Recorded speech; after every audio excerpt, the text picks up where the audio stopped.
बिस्मिल्लाहिर्रहमानिर्रहीम। नाज़रीन, आज का मौजू है ज़िलहज की 10 तारीख़ और यौम अरफ़ा की फ़जीलत।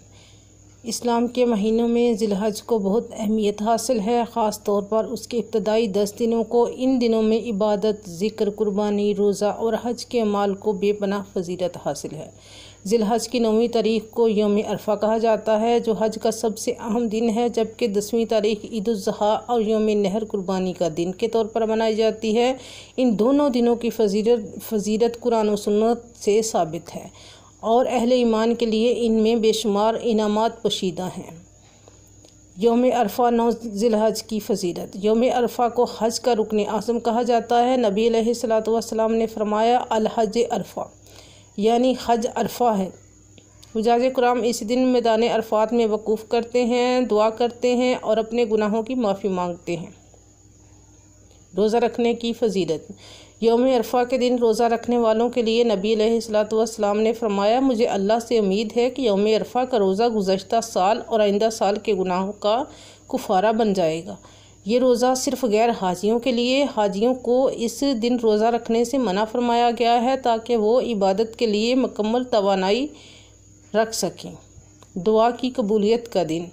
ये दिन अल्लाह ताला की रहमतों, मग़फ़रत और दुआओं की कबूलियत का दिन है। नबी अकरम सल्लल्लाहु अलैहि वसल्लम ने फरमाया, सबसे बेहतरीन दुआ यौम अरफ़ा की दुआ है और मैं और तमाम अंबिया ने यौम अरफ़ा के दिन जो दुआ की वो ये है, ला इलाहा इल्लल्लाहु वहदहु ला शरीका लहु लहुल मुल्कु व लहुल हम्दु व अला कुल्लि शैइन क़दीर। शैतान की सबसे ज़्यादा रुसवाई। यौम अरफ़ा वो दिन है जब शैतान सबसे ज़्यादा ज़लील ख्वार और गुस्से में पागल होता है, क्योंकि अल्लाह ताला बंदों की कसीर तादाद को माफ़ फरमाता है। अरफ़ा का दिन अल्लाह ताला की तरफ से फ़ख्र का दिन है। हदीस कुदसी में आता है कि अल्लाह फ़रिश्तों के सामने अरफ़ात में जमा अपने बंदों पर फ़ख्र करते हुए फरमाता है, देखो मेरे बंदे कैसे परगंदा हाल गुबार आलूद मेरे पास आए हैं। मैं तुम्हें गवाह बनाता हूँ कि मैंने इन सब को बख्श दिया।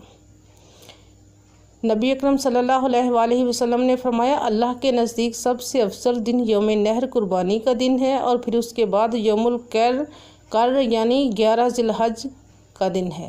इस अजीम सुन्नत की यादगार है जब उन्होंने अल्लाह के हुक्म पर अपने बेटे हज़रत इस्माईल अलैहिस्सलाम को कुर्बान करने का इरादा किया। अल्लाह ताला ने उनकी नीयत कबूल फरमाकर एक दुम्बा भेजा और इस अजीम जज्बे की याद में आज भी मुसलमान जानवर कुर्बान करते हैं। रसूल करीम सल्लल्लाहु अलैहि वसल्लम ने फरमाया, कुर्बानी के दिन इब्ने आदम का कोई अमल अल्लाह के नज़दीक खून बहाने यानी कुर्बानी से ज़्यादा महबूब नहीं है।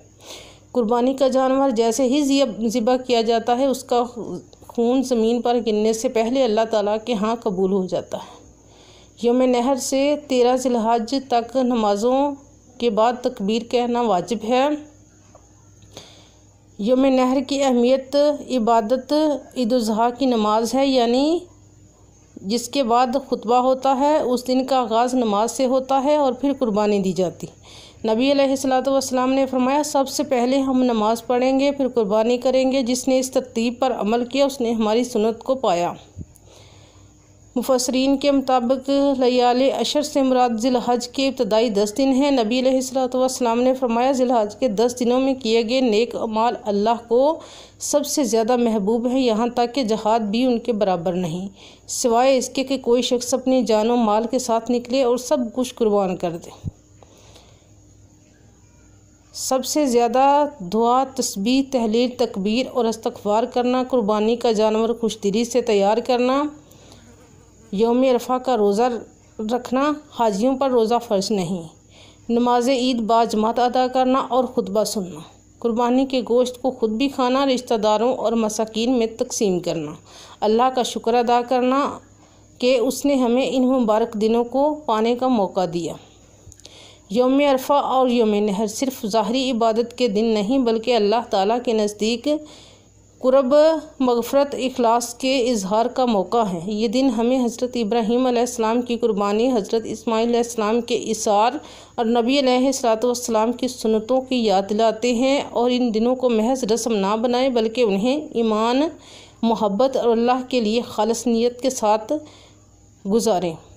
इन मुबारक लम्हात में अल्लाह से दुआ करें कि वो हमें और तमाम उम्मत मुसलमा को बख्श दे, कुर्बानी कबूल फरमाए और हमें दीन पर इस्तकामत इता फरमाए। आमीन।